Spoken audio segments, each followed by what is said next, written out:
Well, we already knew for the 76ers that Kelly Oubre is joining Tyrese Maxey and Paul George on the sideline tonight. We'll get to them a little bit later. But now for the Hawks, no Karis LeVert, no Trae Young. This should be a fun one tonight as the Hawks host the Sixers on the second night. Yeah, but much different definition of fun than Derek and I do, apparently. Let's get to it here on the PHLY Sixers pregame show presented by Bet365. Download the Bet365 app. Use code PHLY365 when you sign up, whatever the moment. It's never ordinary at Bet365. We'll get to our pregame pick segment a little bit later. We'll hand you the starters as well in a short little bit. But first, we do have to start off with, because Oubre is now joining Maxey and George on the sideline, there's going to be a different starting lineup tonight, folks. And the bench unit. Yay, another one. And that would be number 40. Where's the DJ Khaled? Another one. Another one. That would be number 40. 40 on this one tonight for the starting lineup for the Philadelphia 76ers. And with that, we kind of look back at what the bench unit did last night, looking forward to what they could potentially do tonight, because they were the stars of that one last night. Yes, Quentin Grimes did drop 25 to tie both Kyle Filipowski and also Lonnie Walker with the game high of 25. But it was him, Bona, along with some of the other guys off the bench, with Jared Butler playing well, also just playing some good basketball for the Sixers. And we all know most of you want them to lose and keep themselves in good standing to keep that top 6 pick. But the reason why they won last night was because the bench unit playing so well. Yeah, and look, if I'm going to sit here and actively root for the other team to win, at the very least, give me young players, or at least, because Lonnie's not necessarily young, players who I haven't seen a ton of, so I can be like, oh, that's new. They're losing, but we have no expectations, and we get to watch Lonnie Walker have the night of the season for himself. It is, look, I enjoyed watching Bona.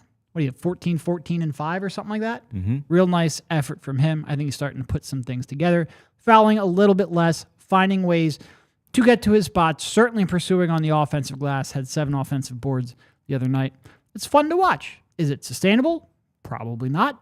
That's a good thing as well. But it's fun to watch, and I'm interested to see, with this laundry list of injuries that we have in front of us, which young player gets to be like, oh, I'm shooting 20 times tonight, because somebody does.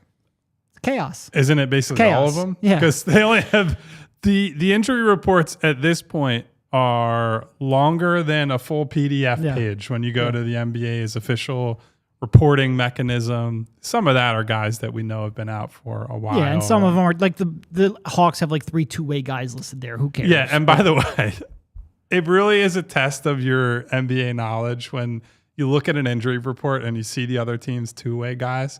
Because you're not a huge Daquan Plowden. Daquan Plowden was the exact guy. I was like, first of all, that's a hilarious name on multiple levels. But two, I was like, boy, I'm really not as up on the two-way guys all around the league as I thought I was. So that's a fun part of this part of the season. We were joking about the Heat, and I think it's Heat and the Hornets play tonight, and they have a similarly long injury report. So you're really seeing a lot of teams either pack it in or be conservative with injuries this late in the year. So yes, that opens opportunities. We are spotlighting what we are calling the bench unit, but at this point, the bench unit are the starters, or arguably the stars remaining of the team. Or at least last night they were the bench unit. Yeah. So tonight, to Derek's point, I would say I'm most interested in Adem Bona, because he is, of the guys who are left, he's the one who you say he might be a long-term keeper, someone who could be at least like a rotational option, a backup big, and he looks like he's figuring some things out on both ends of the floor. And then the bench cards, right? Like, what does Lonnie Walker have? Can he sustain this little run that he's on? What can Jared Butler do? I think specifically as a playmaker, because him and Lonnie, while they're competing for similar minutes, similar role, very different skill set. Like, Butler is a guy who can get a bucket, but I think plays more like that traditional point, right? Like, we'll look for passing opportunities. He certainly has more creativity for sure. Like, Lonnie is just downhill, play to get to the rim or play to hit a pull-up jumper, and that's kind of it. And that's fine if you want an instant offense guy, but they need to see both of those guys because they have team options for next year, and we'll see if either one of them does enough down the stretch to get one of those picked up. And the thing for me with Bona last night was mentioning that, number one, he didn't have a lot of personal fouls. When you get extended minutes like this for a young player like that, which we had concerns about even when he was drafted, not necessarily concerned, but just something to pay attention to and see how it develops.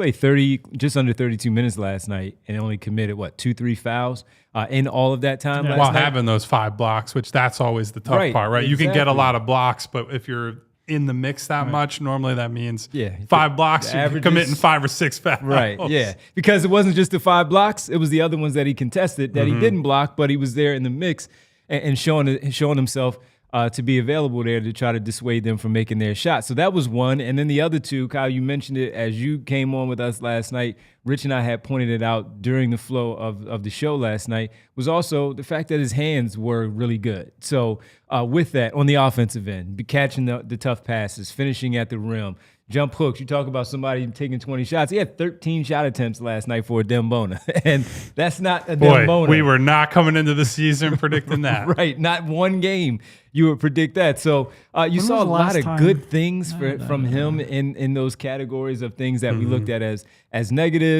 seeing how they would develop. It's only one game, and he still has 19 more to play before the campaign is over. But just to see that at this stage of the season, already in the mix here where we're at 63 games in the books and looking something like that. It's all blending together. 22 and 41, man. 63 games in the books.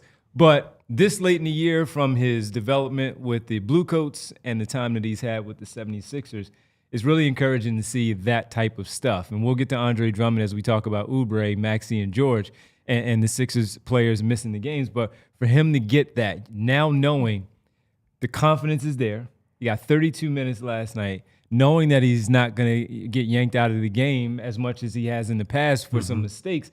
Fouls will get him off the floor, but maybe not mistakes, because there is no other center unless you're going to go with Alex Reese outside of Yabusele. And by the way, he's played pretty well. Yeah. I give him credit for this is a bad situation for anyone to just get thrust into, right? But the flip side of that is if you're a young player, especially these two-way guys, you will get opportunities right now. And so this isn't a chance to showcase yourself. And I think Alex Reese has shown us probably more than we expected. And he's billed as a stretch 4 type of guy, maybe I guess like undersized 5, but I don't really want him playing those that position in those minutes.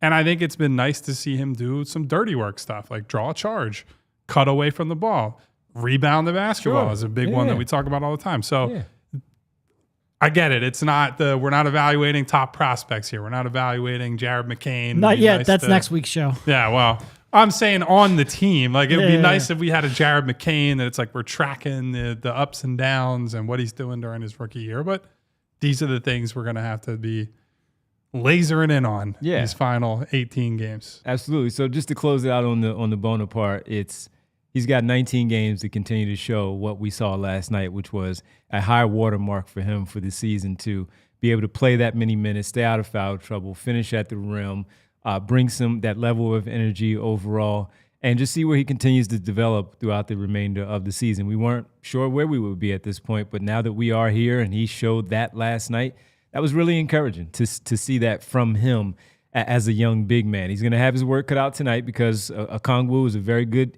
established young big man, if you will, in this league. But with his energy, the attention to detail that we saw from him last night, he's showing some really good things. And as far as the guards go, can Lonnie Walker continue to, after, Kyle, you mentioned it last night, Derek, you've talked about it, after the fact that he's had to deal with that jet lag and getting back to the time zone and being comfortable, getting his footing and his setting with this group. You're starting to see it from the Boston game to the game last night and that win, where you're starting to see exactly why we thought he was going to be in the league in the very first place, whether it was with the Sixers, the Celtics, who he was in training camp with. Thought he'd be in the league, thought he should be in the league, and you're starting to see why that was a guy that we talked about a bunch even before signing with the Celtics as a guard that the Sixers could potentially pick up in the offseason, this past offseason, as an athletic veteran guard that can give you some scoring punch off the bench. And he's doing that right now with this team. Maybe he starts tonight, maybe he doesn't, but seeing him and Butler out there as well, that's where the focal point has really landed. Yeah. No, look, Lonnie struggled a lot to start.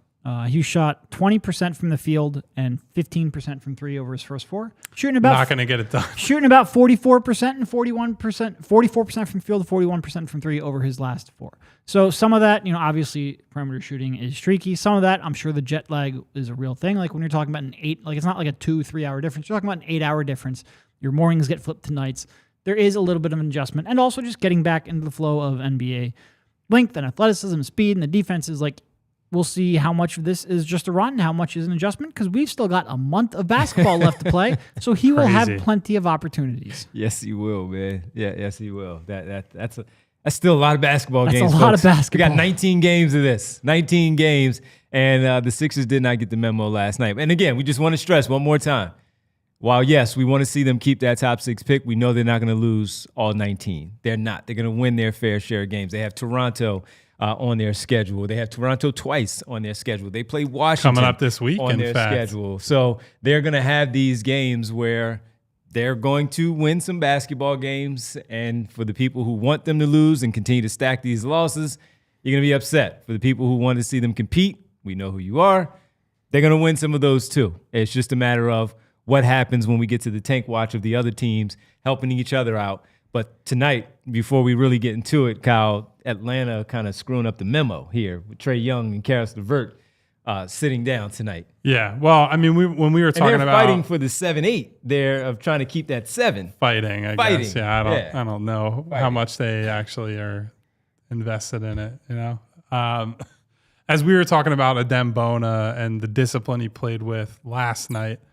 It's weird to think about, hey, Trae Young not playing is good for Bona specifically, right? Mm-hmm. But if Adem is going to be a switch defender, someone who steps out and guards on the perimeter and deals with that sort of assignment, Trae Young, one of the foremost grifters in the entire NBA, not playing is good because he's not going to get Adem on the cheap up fakes and the jumping into people and doing all the we'll call it crafty stuff that Trae Young does, and it simplifies the assignment a little bit. Now, you brought up Okongwu. Okongwu is a guy who is a live body, a great athlete, someone who's going to play above the rim. I would assume we'll probably see some midair collisions tonight. It'll make for some fun stuff on lobs and the pick and roll plays, but it'll be a nice test for him where this is the type of player he's going to have to, if he ever scales his role up on a team that wants to win, you're going to be playing the Okongwus of the world. So it'd be nice to see him get that opportunity tonight. I'm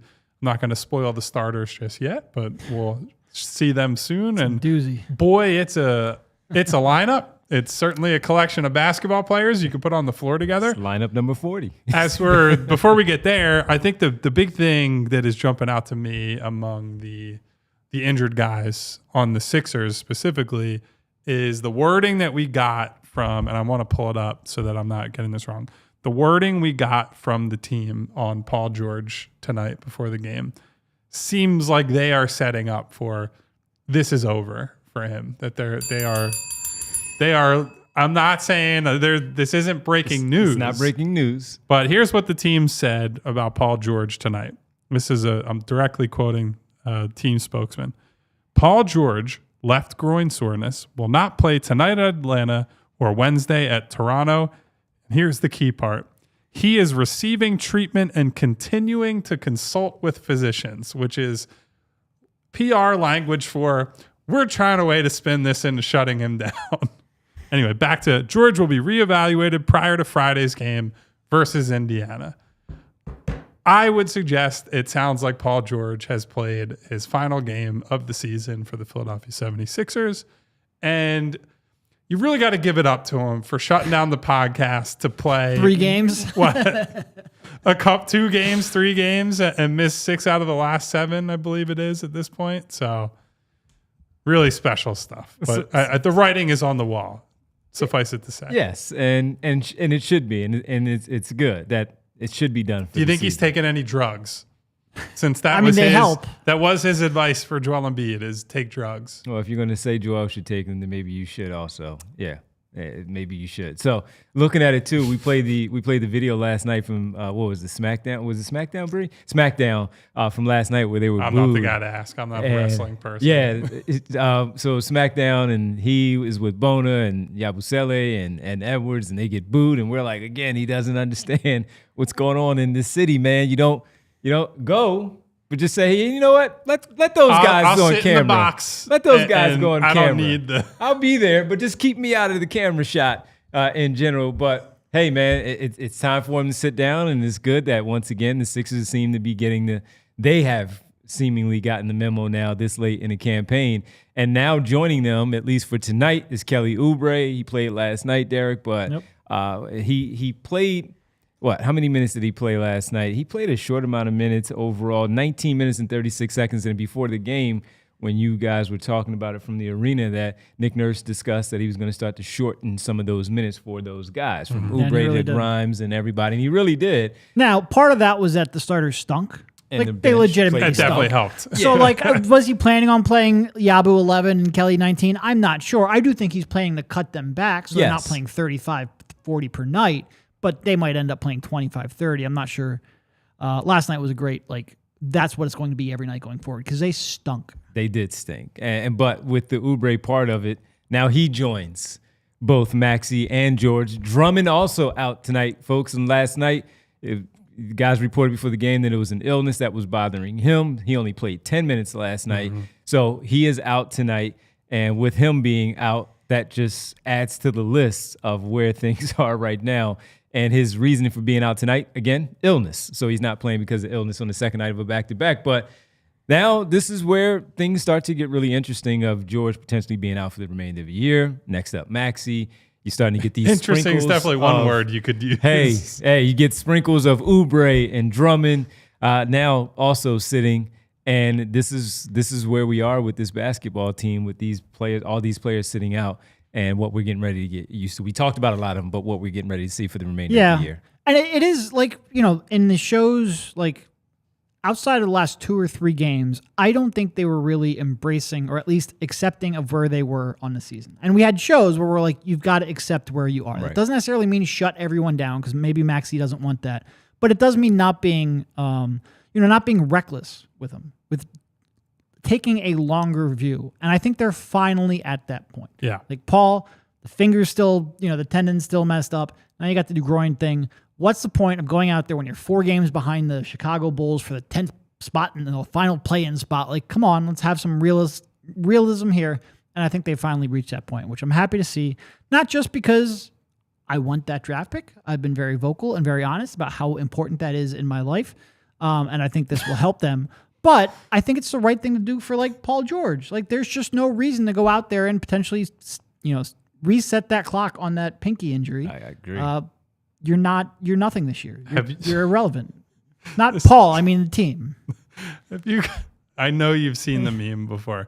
It just dawned on my head. You ever seen the meme of it's a man and a woman in bed and their backs are to one another and the woman is saying I bet he's thinking of other women.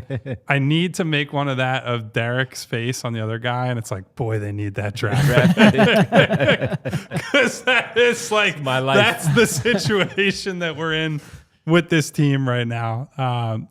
So this is probably a topic for another day, but on the Oubre front, he, to me, might be one of the most interesting decisions that'll have to be made in the offseason, assuming he opts out because he's had a good year where he still is not the cleanest fit. And I don't think he ever will be because he doesn't shoot at the level you want to wing shooting in today's NBA, but also has certainly adapted to be more of a fit-in role player than we expected. He's one of the guys that every night as a competitor, brings a lot of things to the table that I wasn't expecting on the intangible front and has embraced and I think has just matured since he has come here, has openly talked about how good the experience has been for him here this season's nonsense aside. So without him, that does take you down one of the guys who really has been, insofar as they have a culture and a work ethic as a team, he's been one of the few guys that has helped establish that every night. So not having him, he's been one of the most available players on top of that. It's just we haven't seen many of these Oubre-less games this year, so it's kind of weird to have them out there without him. But even I thought last night, he and Yabu specifically, two players who have been absolute rocks throughout the season. And rocks not only in availability, and they played almost every game, but in effort. Even them. And like when their effort's not there, it's not like they're dogging it, but those reactions are a half second slow. Those, those committing to getting back in transition a half second slower than it was. I think you can see some of the wear and tear of the season. Not physical. I don't blame those mental. guys not at all. whatsoever at this point in the year. Yeah. Because we talked about it with Maxey, right? I think Maxey had some disappointing pockets of this season, but I think by and large we were happy with effort, commitment, all that. And then once you get to it's mid to late February and your team is just 15 games below 500 or whatever, it's only natural for these guys who are getting up for every game, competing hard and doing what they can. When you just lose and lose and lose and lose, it's like, I completely understand why someone like Kelly or someone like Yabu is just at the point where it's like, just get the season over with. I don't care anymore. Yeah, and last night, part of it too was the fact that the bench guys, which we started the show off with, did play well. They did have that energy. They got them back in the game after being down by 16 points early, helping to turn things around. So now with Oubre out, Yabusele, he is available and playing tonight. We'll see what he does, but it's tough. And then we're looking at this team tonight on the second night of a back-to-back, Kyle, where we're looking at this basketball team where you are looking at those other players, and most of them should be able to give that extra. The energy is fine just because a lot of them haven't logged a lot of miles on their bodies this season. So giving them the run that they're going to have tonight. Grimes is a regular rotational player, also with Dallas and now with the Sixers. So while he hasn't logged a lot of minutes, he's played a lot since he's been here, and still should be able to give it a go here tonight. But a lot of these guys are going to start to really put some miles on their body, but specifically for tonight when looking at the Atlanta Hawks and seeing exactly where they are right now and all of the minutes. What do you – I mean, again, it's tough to talk about what do we expect on a nightly basis now just because we are. But you mentioned some of the players that you're looking for tonight. What do you look at as far as their chances tonight, though, just because of the fact that it could go either way? They can win one, they can lose one. It's what it is. More than likely they'll lose because you're not able to put coherent lineups on the floor, right? Like we're getting into talking about the starters at this point, right? And they are starting Jared Butler, Lonnie Walker, Grimes, Edwards, and Yabusele, right? Like you're starting two smaller guards, smallish guards. Lonnie's not that and your small. front court is small. And you have a center who can't protect the rim. Like they don't have guys who are ball stoppers. Like Grimes is a decent on-ball defender. Justin, I think, has the effort is there, the tools are there, but I don't know that the craft has necessarily been there yet. Like he's had some struggles lately as they've all struggled to defend all over the floor, but he has been, he's defending top assignments as a rookie. So as long as he's competing and showing like, I want to do this and I can do this for stints, that's fine by me. I'm not going to judge him too hard on that, but it's just not a group that can reasonably defend. Now, without Trae Young and without LeVert, like you're down guys who can actually handle the basketball. And so Atlanta's offense is going to have a lot less punch than it would in a normal game. But it's still like it's second half of back-to-back with this undermanned of a roster and so many young guys. Like maybe you could luck your way into a win and maybe somebody like Lonnie goes off. Maybe Grimes plays really well. In terms of what I want to actually see, watching Grimes and watching Bona and I guess to a lesser extent, Justin Edwards, those are the guys I'm really keeping an eye on because Grimes, I think, has done a nice job, even though I don't want him playing point guard moving forward. He's done a nice job of being that lead guard where he is hunting his shots, he's playing aggressively, and he's the leader of the offense in so many ways. But he's doing that without being like a complete tunnel vision, just I'm a black hole, I'm not giving up the ball type of player. Like I like what I see from him, and it's one of the reasons I'm encouraged about the fit with either Maxey or McCain, or even both if you play some 3-guard lineups next year. And then everything we've seen with Bona, right? Like, can you continue to play heavy minutes or at least like a moderate role without fouling as much? Can you step out and defend on switches against a team with more talented or more experienced guards than the Jazz did on Sunday night. So there's lots of little micro stories to follow, and those do have some meaning for next year's team. It's just that I don't think they'll necessarily make the difference for this game or these games in the final month of the year. Yeah, and look, with someone with Grimes, I'm not like auditioning him to be the backup point guard next year. All I'm asking is that hopefully with this experience and this chance to run the offense, when he's attacking a closeout next year, he'll do a better job of, having his eyes up and being able to make that dump off pass if somebody rotates. Just being able to process the game 10% better, so next year he's just a better version of the player he previously was. I'm not looking for him to completely reinvent his game. I'm not going to give him a contract based off of a thought that he's going to be your full-time point guard, but I think getting on-ball reps is good for someone like that. Yeah, it doesn't hurt him at all, especially with those two guards opposite him. If he's out there on the floor, set them up if they have something hot going that particular night and call for him to be the one initiating things for a few possessions. It doesn't hurt at all. Let's get to the pregame pick segment brought to you by Bet365. Use code PHLY365 when you sign up. Whatever the moment, it's never ordinary at Bet365. Last night, we got the Filipowski one pretty quick. I had him at 15.5 over. That's what they set it at. I took it, and he cleared that one pretty early. He had 12 in the first quarter. Just needed him to have the under on those fouls because they needed about 5 more minutes out of him, and they would have had that game. Right. And the drumming part, because of the illness, I had him still collecting the rebounds. He did not do that, so I failed everybody last night. Let's see if we can regroup tonight against the Atlanta Hawks. And with it, we go with Quentin Grimes with the over of 18.5 points.